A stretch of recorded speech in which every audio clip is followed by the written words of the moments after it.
3. Can you hear me? Thank you. One more time, real quick. 3, 3. Yes. We're good. Good. We're good. Must have gone for real. Busy? All right, Matt, you got camera? Yep, camera's, it's locked. Oh, you want me this one too? Yeah. All right. It's Moving 92.5, Seattle's only station for all the hits. In a hotel room, hanging out with a legendary producer and DJ worldwide, really coming on big here in the States. Behind hits as I Got a Feeling, Club Can't Handle Me, and his latest track just dropped, Where Them Girls At. Make sure to go buy it now. David Guetta, how you doing today? I'm great. I'm great. First time playing Seattle. Yes, this is my first time in your city. They told me the weather was always terrible, and I can verify that it's true. And I'm very happy, though, to be here. Because I heard it's going to be an amazing party. I heard it's sold out, and you know, for me to be presenting my new record, it's really exciting, of course. You know, I was joking about the weather. No, it absolutely is terrible. This is what we call Seattle sunshine. This really okay. is. Well, all right. So you're dropping a new album. You've dropped the first single off it. You teamed up with Flo Rida and Nicki on that. Where Them Girls At? Now, do these artists, do they find you or do you find them? How do you team up with these guys? Let's say that 95% of the time they found me.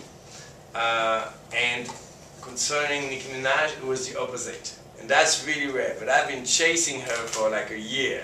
Oh, wow. I made that record a year ago, at the same time with the Club Can Handle Me, actually, with Flo Rida. Oh, okay. And I loved it so much, I was like, man, I gotta keep this on my album, I hope you're not mad at me, and come on, let's do this together. You take the Club Can Handle Me, and I take this one, you know? There you go. And then I really, really wanted her to be on the album, and I've been chasing her, and finally we got together in the studio, and I was really, really happy about it because she really killed that track. It's incredible. It's an amazing track. I love it. I gotta say, I'm kind of disappointed somebody decided to rip it off first because the final version No, but that's the blows it thing. away, man. Oh, let me tell you the story behind this, because you know a lot of my friends, you know, they're like, oh, we love your second version so much better, but the first version was not my version. That's what's really crazy. A hacker stole my a cappella and probably sold the a cappella to some producers. And those guys, not very good, yeah, produced around my vocals a music, and trying to emulate my style, but it was not for me. So what happened is I was so mad, and I had to release the record without any promotion. We were supposed to release it next month, but so we had to release it without, you know, a video ready, without radio plays, without any promotion. But still, it went to #1 on iTunes in 10 countries, 3 I think in the US. Oh, yeah. So now, you know, that radios are starting to really play it heavily. You know, I think it's gonna be a huge record. Absolutely. It's got the sound of a club stomper for the summer just all over it. New album, you're working on it later this summer or later this year. It's slated to come out? It's supposed to come out at the end of August. End of August. Do you actually have a title for it yet? No, I'm still working on this. I'm almost finished. You know, I have like 2 songs to finish, and the title to find, and it's kind of hard work. Absolutely. Rumor is that your next track coming out, you team up with Ludacris and Tayo Cruz. Is that the next one's coming out? What can we expect? Yes, it is true. Awesome.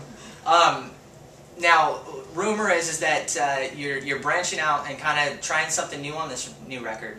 And I've heard, you know, rumors that How do you know those rumors? I do my research, man. Besides that, I'll tell you what, I've been tracking your career for years. Oh, all right, so, okay. But you know that somebody was misquoted you as saying that it was heavily influenced by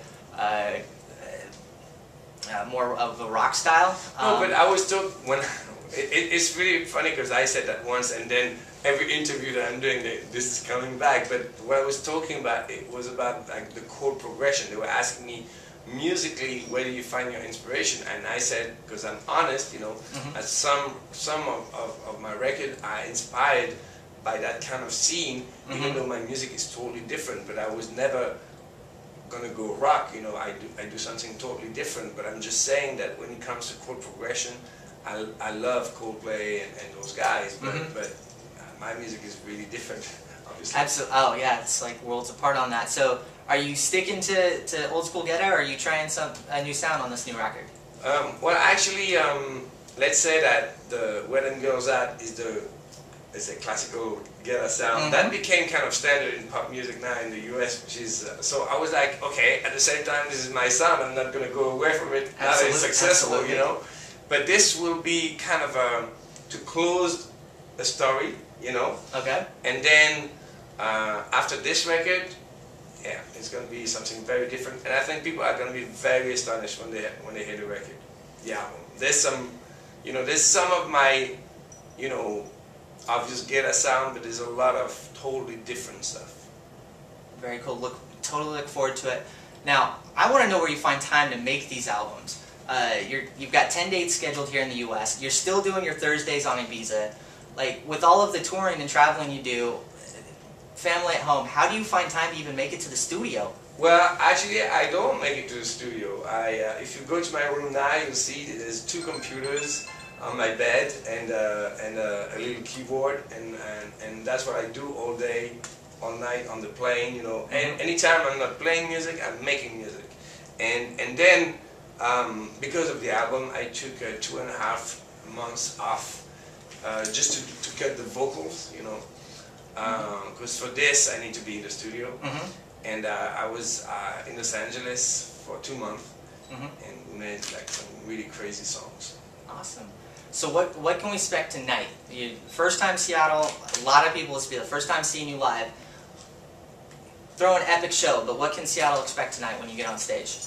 Well, you know, what I do is a mix of my big records, but I usually kind of do some special versions of it, you know, that people are not used to it. So, you know, they recognize the chorus, but they're like, oh, this is not what I'm used to, you know. And I also play a lot of my new music, you know, because that's what's really amazing about being a DJ. If you compare it to like a usual producer, you know, is that I get to test my records. And you know, it's really funny because you guys on the radio, you usually, you know, you pay some really expensive test, you know, I don't know how you call out. Some ridiculous, some ridiculous money on that. Yeah, busted.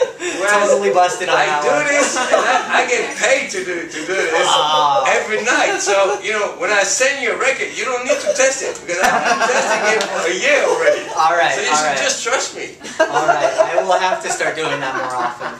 I will definitely have to start doing that more often. Do you have a date slated for the next release yet, or are you going to push this one out and see what happens first? Actually, we do have a date because, as you mentioned, it's going to be with Ty Cruz, and he also has his own project coming soon. So we had to kind of rush it. So it's going to be really crazy because, okay, in Europe, there's this record, that the Sweat record with Snoop, you know, they asked me for a remix, and it's a very, very big success. They didn't work it in the US yet, but everywhere else it's really, really huge. And then there's the Wedding Girls Out, that is, you know, getting a huge start, and I think it's going to be even bigger. And then there's going to be this record with Tayo and Luda. So I don't know what's going to happen, but all of this is going to happen between now and summertime, so yeah, it's going to be a very Guetta summer. I don't mind a very Guetta summer. David, thank you for taking the time. It's a pleasure as always. My pleasure, man. Thank you. How much time do I get? A couple minutes? You want to do some ideas? Just a couple? Yeah, of course. Yeah. Is that sheet over there? Oh, Yeah, right there. Get it. All right. There you go. Start at the top, dude. Moving 92.5. Moving 92.5. Hey, this is David Guetta, and you are listening to Moving 92.5. Moving 92.5, Seattle's only station for all the hits. Moving 92.5, all the hits.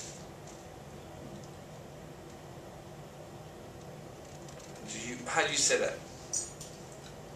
Moving925.com. Okay. Moving925.com. Can you pick a few ones? The big important ones are my morning show. All right. So it's Brooke and Jubal. Okay. Hey, this is David Guetta with Brooke and Jubal in the morning. I'm sorry. Hey, this is David Guetta with Brooke and Jubal in the morning on 92.5. Oh, I'm gonna do just a edit. Is that okay? If I do only this side? Yeah, go for it. Okay. Hanging with how do you spell? How do you? Maynard. Maynard. Yep. Hanging with Maynard on moving 92.5. Hanging with Mason. Hanging with Justin. Hanging with Kel. You're in the mix with DJ Mayhem. You're in the mix with DJ Macklon. Awesome. That's what I need. Okay. Pleasure. And you're sure it recorded, right? Yeah. Okay. Trust me, this happened last with somebody. Yeah. And after everybody was gone, I get this panic phone call. Yeah. Nothing went out. I have nothing after the first 2 seconds. Listen, it happened to me. It was a TV show, like a really big TV show. They followed me in Ibiza, which is like a party mecca, you know. They went so crazy, the two journalists, they never verified the tapes. They followed me for 4 days, okay? That's like big expenses for the company and everything. And not EMI, the TV show. Oh. And everything was lost. Oh. They got fired. Yeah. Oh, that. Well, we thought we lost part of Clips because we actually ran into Clips when we were talking to Mike Posner earlier. Yeah. And I was like, well, I want to grab, because I'm a big hip-hop fan, so I want to talk to Pusha T. So, or the DAC fell over and turned off for a second, and I didn't notice it till a second. I found out I only missed 2 whole seconds out of the whole thing before I noticed. Nice. Thank goodness. Because they gave me some news about Kanye West producing the album, and we didn't know, and we haven't heard that yet. So I was like, please tell me I did not just lose this big. Mine happened with Gorillaz. And I'm like, Damon is gone. I told you to check this before we walked in the room. Once again, you make every mistake once. Right. I will always ask you, and you didn't do it.